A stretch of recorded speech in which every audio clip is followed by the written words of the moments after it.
Jadi bapak-bapak peserta pembekalan purna tugas pulang ke Bukit Tinggi, tarik semua tabungan yang ada di bank konvensional, pindahkan ke Bank Nagari Syariah. Bank Nagari Syariah menuju syariah murni. Jadi Bank Aceh sudah jadi syariah, Bank NTB sudah menjadi syariah, dua bank menuju dalam proses sedikit lagi. Yang pertama Bank Nagari, yang kedua Bank Riau Kepri. Jadi di antara cara kita mensupport bank syariah, tarik semua dari konvensional, alihkan ke Bank Nagari Syariah. Adapun nanti kalau kita dapat keuntungan, itu namanya mudharabah bagi hasil. Adapun pegawai yang menyekolahkan SK-nya, karena sangat percaya dengan Bapak. Takut hilang. Takut hilang. Ambo termasuk disabui dosen bodoh. Sebab selama 10 tahun jadi PNS tidak pernah SK itu ambo sekolahkan. Jadi disabui, oh kalau begitu Ustadz orang kayo. Tidak, ambo orang biasa saja. Ba'acara Ustadz Mambalioto, ambo pinjam juga ke bank. Tapi bank kok tidak ada bunganya. Bank apa namanya? Amak bank. Amak bank. Ambo kok Mambalioto bisa dijual galang rantai amak tu. Wah angko dari ketek menyusahkan sampai tua. Beku ambo bayar, ambo cicil. Jadi memang, jadi kalau ambo berceramah tu mana pede bana bu ya kau ceramah. Memang tak pernah ambo sekolah. Jadi ambo tak merasa berdosa dalam hati munafik tentang cerita ini. Tapi pengalaman ambo menjadi tim sosialisasi Badan Amil Zakat Nasional Provinsi. Masuk kantor, keluar kantor, ambo sampaikan, bayarlah zakat, bayar. Kami kok tidak bergaji lagi, bu ya, kecil pegawai di kantor-kantor dinas. Kami menandatangani saja, kami fakir miskin kami kok. Gak sado gaji kami lah diambil dek bank. Jadi kalau tertawan SK itu dan masih berkecimpung dengan riba, dua caranya. Yang pertama, lunasi dengan cara dibom dengan bayar. Apa aset yang bisa dijual? Jadi kalau tanah banyak, jual satu untuk meredam murka Allah, tutup. Dibom. Ambo tidak bisa bom kau ya. Kalau ambo bom kau meledak sadonya. Hiroshima Nagasaki kau habis sadonya. Tidak ada satupun aset yang bisa menutupi. Maka lunasi saja sampai lunas karena darurat. Setelah itu jangan mulai lagi membuka pintu riba. Itu saja cara, dua cara. Kalau ada aset yang bisa dijual untuk menutupi, tutupi, lunasi. Tapi kalau tidak ada, tidak boleh menjual rumah karena rumah adalah kebutuhan pokok. Makanan, tempat tinggal itu pokok, tak boleh dijual. Lunasi saja. Setelah itu, jangan gara-gara sudah mengaji lalu kemudian tak mau membayar. Ini banyak juga ini. Bapak tak bayar, riba. Rupanya dek jadiak surang.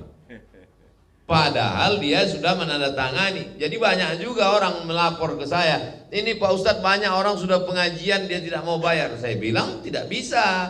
Karena dia menandatangani itu dengan penuh kesadaran. Ada hitam di atas putih, dia mesti bayar. Nah ini caranya cuman bayari, lunasi, setelah itu jangan lagi bergelimang dengan riba. Sekarang banyak orang mau hidup tenang tapi dipenuhi hutang. Ambo kuliah di Mesir tidak ada hutang. Ini ambo tidak kayo, tapi ambo tidak mau berhutang. Memang dari dulu. Pulang ke Pekanbaru, hidup ambo sangat sederhana. Ambo tidak mau berhutang. Sampai kini tidak ada hutang. Bagi ambo lebih baik ambo hidup apa adanya daripada ambo malam makan lalok sadu ambo hutang. Kini orang ingin menunjukkan high style, menunjukkan depan banyak bahwa dia perfect, sempurna, tapi utang. Semua yang ada di rumah hutang, ceret pun hutang. Satu-satunya yang lunas cie bininya, dek Pak Kuah.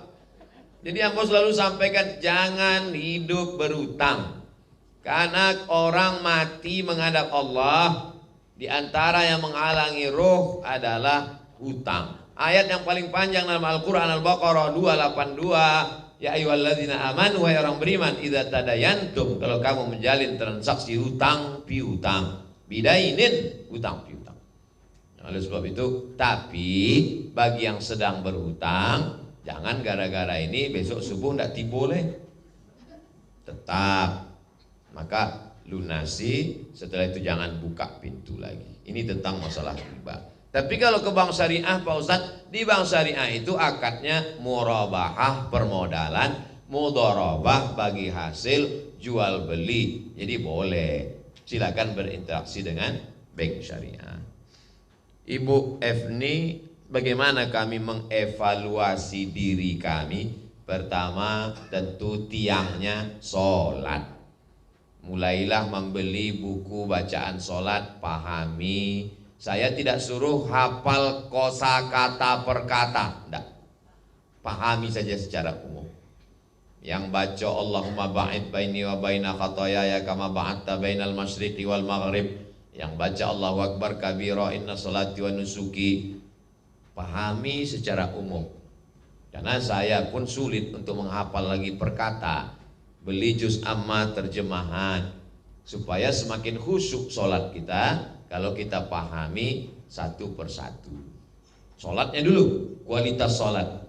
Lalu kemudian besok kita akan bahas panjang lebar tentang ibadah-ibadah. Besok pertemuan yang kedua, ibadah-ibadah saya bahaskan satu-satu. Ini secara umum dulu. Lalu kemudian yang kedua adalah setelah sholat, wa aqimus sholat wa atuz zakah. Zakat saya Pak Ustadz tak ada lagi karena tak cukup. Infak dan sodaqah. Jangan sampai tidak berinfak sodaqah. Diutamakan yang sekeliling dekat rumah dulu. Ada tetangga kelaparan. Kalau ada tetangga, ada keluarga. Keluarga lebih dulu. As-sadaqatu 'alal fuqara sadaqah. Was-sadaqatu 'alal qurba sadaqatun wasilah. Kalau sedekah kepada tetangga, nilainya cuma satu, sedekah. Tapi kalau sedekah kepada keluarga yang susah, nilainya dua, sedekah dan menyambung tali silaturahim. Tapi biasanya orang tak mau sedekah ke keluarga. Dia lebih mau sedekah ke orang lain. Karena kalau sedekah ke keluarga ini banyak kurang banyak. Masa keluarga cuma ngasih segitu, kata dia. Maka orang lebih mau memberi ke orang lain. Lalu kemudian setelah sedekah adalah puasa. Coba hitung puasa-puasa dulu. Yang sanggup puasa, yang tak sanggup puasa jangan paksakan, karena Allah tidak mewajibkan, tidak memaksakan. Maka wa 'alal ladzina yutiqunahu, bagi yang tak mampu, fidyatun ta'amu miskin, bayar fidyah. Salat, zakat, puasa. Adapun haji dan umrah itu tidak mampu bagi, tidak mau, wajib bagi yang tidak mampu. Saya insya Allah duit berangkat ada, tapi saya tak sanggup cucuk hidung 5 kali. Akan berangkat cucuk hidung, masuk pesawat cucuk hidung, sampai ke Makkah cucuk hidung, ke Masjidil Haram cucuk hidung, pulang dari Makkah sagadang terowongan Mina hidung awal. Untung ada masker, tak tutupnya.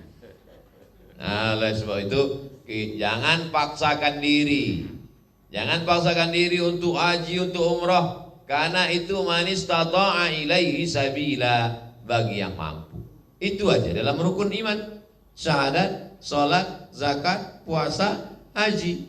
Adapun ibadah yang lain, silaturahim, ikut pengajian, menuntut ilmu, ini ibadah yang sifatnya bukan primer, tapi dia sekunder. Yang pokok-pokoknya, yang tiang-tiangnya tadi, perhatikan: sholat, zakat, puasa, maka insya Allah selamat. Tapi kalau ibu rutin ikut kajian, maka insya Allah nanti akan ada amalan-amalan, zikir-zikir, bacaan-bacaan. Besok kita akan bahas panjang lebar tentang amalan-amalan, dari mulai sholat-sholat sunat, puasa-puasa sunat, zikir-zikir dan lain sebagainya. Kemudian ibu baru daulai halak kita sasudena. Bagaimana tandanya bahwa amal kita itu diterima Allah, Pak Ustaz?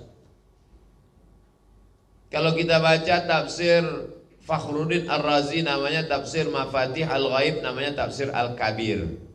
Tidak ada yang tahu siapa yang diterima hajinya, apakah mabrur atau mardud.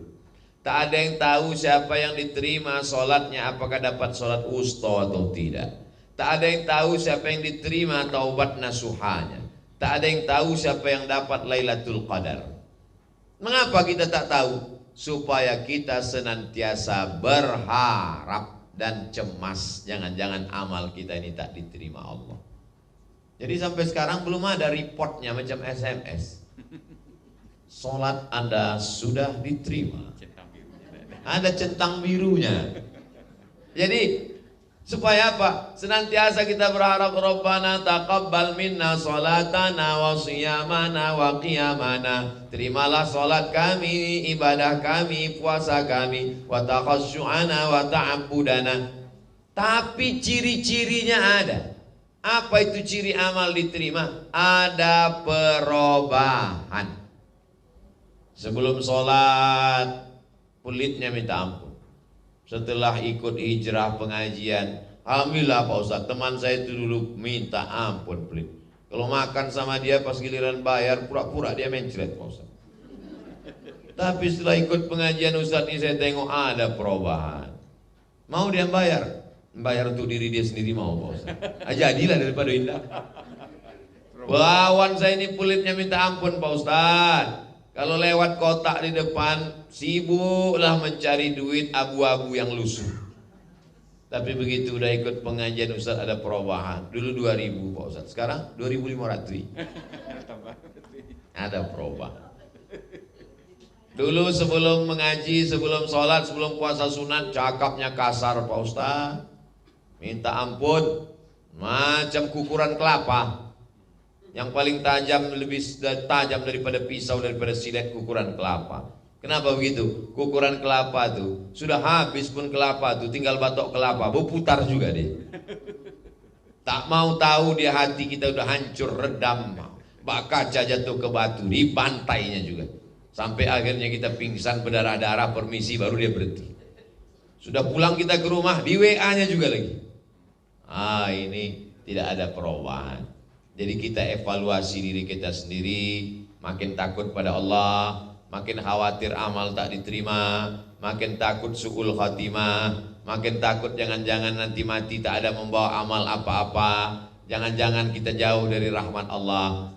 Kita mendekat dengan Allah itu dengan dua sayap, macam burung yang terbang balik ke sarang. Sayap yang pertama adalah khauf, takut. Sayap yang kedua adalah roja, berharap. Takut tak masuk surga, takut masuk neraka, berharap ingin masuk ke dalam surga Allah. Takut tak dapat syafaat, berharap berjumpa dengan Nabi. Maka dalam surat Al-Kahfi ayat yang terakhir, faman kana yarju liqa'a rabbih, siapa yang berharap berjumpa dengan Allah, falyamal amalan salihah, hendaklah dia beramal saleh, wala yusyrik bi ibadati rabbih ahada, jangan syirik mempersekutukan Allah. Itu Ibu Daulay. Demikian, wallahu a'lam.